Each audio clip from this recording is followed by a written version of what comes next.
In the last video, we have seen the working of address resolution protocol.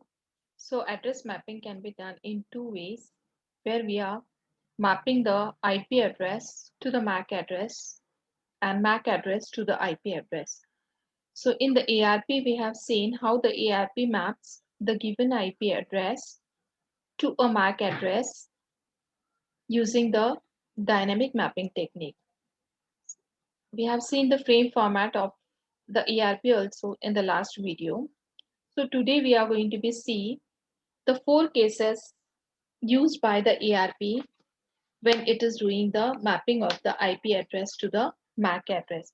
So whenever ARP sends the request to find out the MAC address for the given IP address, then in the path there are multiple hosts or routers through which your request is going to be go. So first case is a host has a packet to send to the another host on the same network. So if the sender and the receiver both are on the same network at that time, the target IP address is going to be the destination address in the IP datagram, because your ARP request is going to be encapsulated into your IP packet, and later on when it gets passed to the data link layer, it does some kind of framing on it, and then actually your data gets transmitted to the physical layer. So if my sender and the receiver are on the same network, at that time the target IP address will be the destination address, that is the IP address, and the receiver is going to be respond with the MAC address for that corresponding IP address. Now, in the second case, a host wants to send a packet to the another host, but in the path there is a router.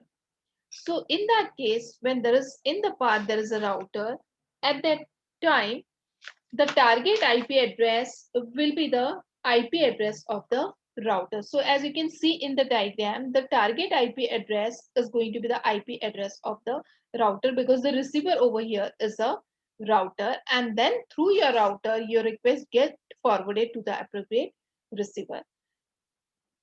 Third scenario, a router receives a packet to be sent to a host. Okay, so like in the case two, we have seen that the sender is not directly connected to the receiver. So in the path, there is a router. So when the router gets this request, at that time, when router is forwarding this request to the host, a host may not be directly connected to on the another network. So at that time, your sender becomes a router.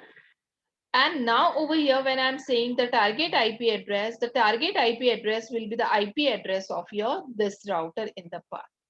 So every time you can see in the scenarios, okay, how your target IP address is going to be changed in the path. And finally, you can see the case 4.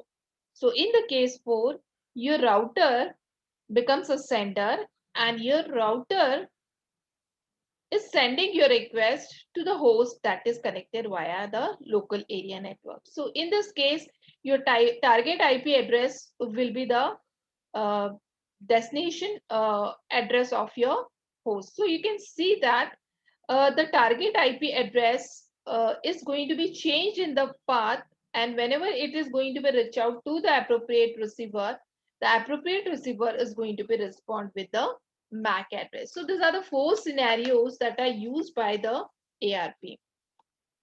Now, as we have seen, the ARP request is the broadcast and the ARP reply is the unicast. If I want to be see that working, then you can see in this diagram. So this is my request packet. So we have already seen the packet format of your ARP. So in the packet format, what we are going to be have is the hardware type.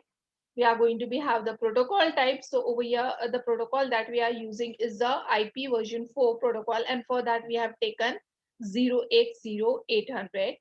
Then we are going to have the hardware length and the protocol length. So hardware length is the length of your MAC address, that is 6 bytes, and protocol length is the IP address, and the length of that is 4 byte.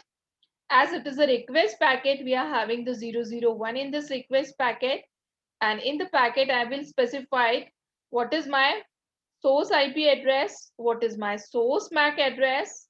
I know the destination IP address, but I don't know the MAC address of the destination. So if I don't know the MAC address of the destination, so at that time, what I have to be supposed to do is I have to be send a request packet, and for this destination MAC address, I will just specify zeros over here because this is a request packet. In the reply, I will get the MAC address for this given IP address. So this is my IP address. So on from this IP address, I will get the corresponding MAC address when my request packet will be reach out to the receiver. So this packet is now broadcasted. When this packet is going to be broadcasted, at that time, the receiver who is having this IP address is going to be respond with a unicast type of packet. So your request is a broadcast request. It gets broadcasted to all, but your reply is unicast because the one uh, destination is going to be responding to it. So you can see in the ARP reply, I'm going to be again having the same packet format, but you can see over here, now my source address is the IP address. Uh, my destination over here now becomes the source. I will specify what is the MAC address of the source. I will specify who is the destination. The destination is now this, जो मेरा पहले source था, now it becomes the destination, and the destination MAC address is already I have received from my request packet. So I will specify the same thing in my reply packet, and you can see that over here, as it is a reply packet, the type changes to 2. So for the request it is 1, and for the reply it is 2. So this way ARP request and reply is going to be working. Now another very important concept about your ARP is the proxy ARP. So normally an ARP request is answered by a machine whose IP address is given in the target address. Since a network has many machines, this may increase the traffic on the network because every machine is going to be responding with a corresponding MAC address. So there is a concept which is very important, which is called as a proxy ARP. So this is a technique by which a designated device on a given network answers the ARP request. So there is a designated device which is not directly forwarding your request to the target machine, but it is on behalf of them, it is giving the response, and we call that as the proxy ARP. So you can see in this diagram, there is a proxy ARP router, and what the proxy ARP router is going to be do whenever the requests are coming for this particular machines that are there in the network, your proxy ARP is going to be responding to that query. So now over here, particular host is sending a request. It gets broadcasted to all, means on the same network also, and on the another network also through your proxy ARP. But proxy ARP is not going to send that request to this another network. On behalf of them, your proxy ARP is going to be responding to the mapping of the target IP address to the MAC address. So it replies to those query, and just it is reducing the traffic that can be forwarded on this particular network. So this way the traffic is going to be reduced with your proxy ARP. And of course, there are many advantage of this, as it is a simple technique which extend the network without the external network being aware of this. So I'm extending the network and the external network is not aware of that there is a proxy ARP. It can be added to a single router on a network and does not disturb the routing tables of the other routers. So just I'm adding this functionality to the single router, and the other routers, I'm not adding this functionality, and I'm not disturbing any routing process that is going on in the network.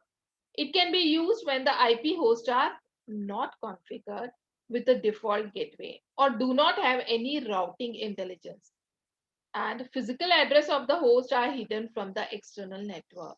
So external network ko we are not directly giving the MAC address. Instead of that, the proxy is responding to that. So this way the security is also provided. but there are disadvantage also. The proxy has to be configured properly, because the proxy can create the problem of denial of service attack. So there can be the causes where if the proxy is going to be replaced with another proxy, at that time it may possible that your request is going to some host that is unauthorized host, and that can create the security issues in the network. So that is the denial of service attack. The proxy is vulnerable to attack. So that's what. So if what we have seen is okay, external network is not aware of this proxy, but if it is found that okay, there is a proxy and it is going to be replaced by another router, then the request gets forwarded to the another network, and there can be the most chances of uh, your data not being the secure. So, and again, you can see that if my proxy fails, again, it creates the problem in the network. So this way, my ARP is going to be working with these four scenarios. It works with the request and the reply message. Request is broadcast and the reply is unicast. And a very important concept that we have seen just now is the proxy ARP, by which we can reduce the traffic on the network. So instead of individually each host is giving the response with their corresponding MAC address, the request gets forwarded to your proxy ARP.